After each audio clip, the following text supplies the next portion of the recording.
And that breaking news tonight, a committee votes to extend the indoor mask mandate in Kansas City, Missouri. Good evening. I'm Haley Harrison. KMBC 9's Jackson Kurtz was at tonight's meeting. He is joining us live now. Jackson, we've seen several of these types of meetings over the past week, but things tonight really got heated.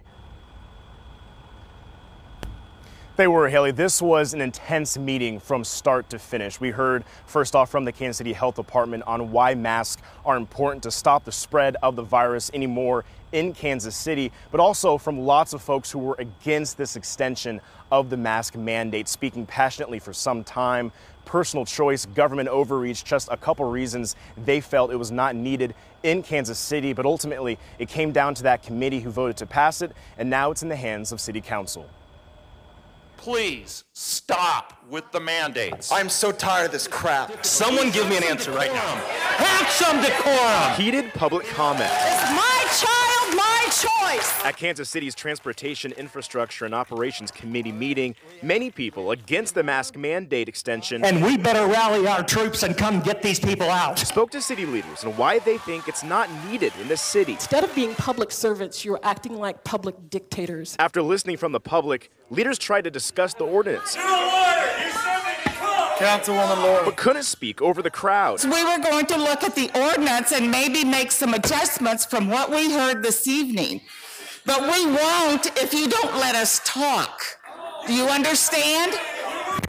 And abruptly voted to pass the mask mandate extension. All in favor indicate by saying aye. Aye. And pass it on to City Council for a full vote.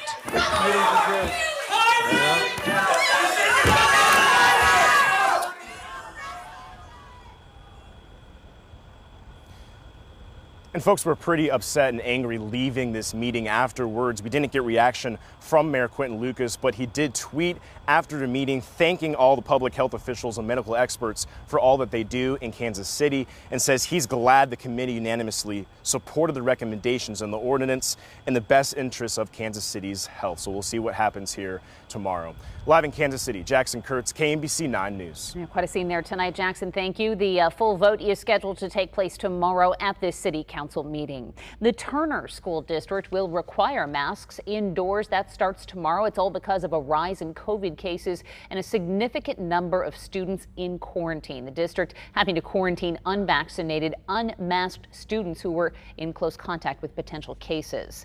More Americans will be able to get a COVID-19 booster shot. That's starting the week of September 20th.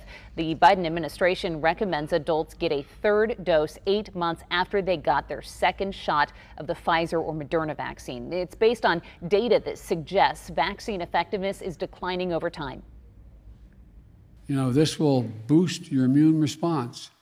It will increase your protection from COVID-19. And it's the best way to protect ourselves from new variants that could arise.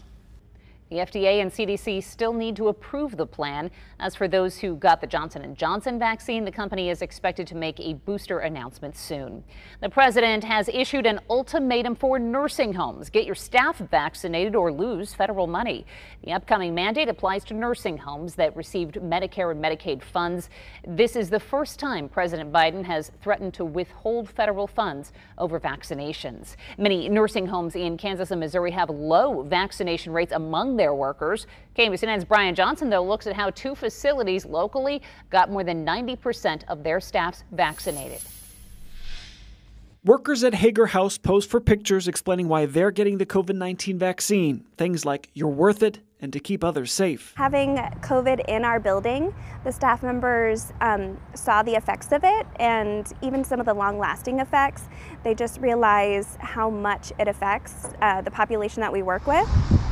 8 months ago, the facility had an outbreak. Patients died, workers got sick, staff were overwhelmed. That's when people decided to step up. That really motivated a lot of us to get the vaccine. Now, out of more than 300 facilities in Kansas, they are leading in the top 10% of nursing homes with vaccinating workers. In Independence, Missouri, Watermark's Fountains at Greenbrier Independent Living Community says vaccinating workers is a no-brainer. In this world that we live in, we can't just concentrate on ourselves. They announced their own requirement in June with full compliance by September. Right now, 97% of its workers are vaccinated. If you are going to put yourself in a position where you're taking care of other people, then you need to get yourself vaccinated so that you can protect those people. Brian Johnson, KMBC 9 News. About half of all nursing home workers are already vaccinated. The CDC is reporting 58% of nursing home staff in Kansas are fully vaccinated. In Missouri, the number's 48%.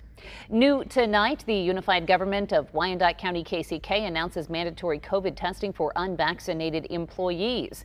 The free weekly testing is going to begin the week of September 6th.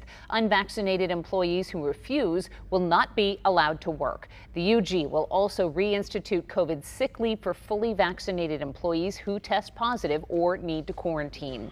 And we are keeping an eye on vaccination rates in the metro.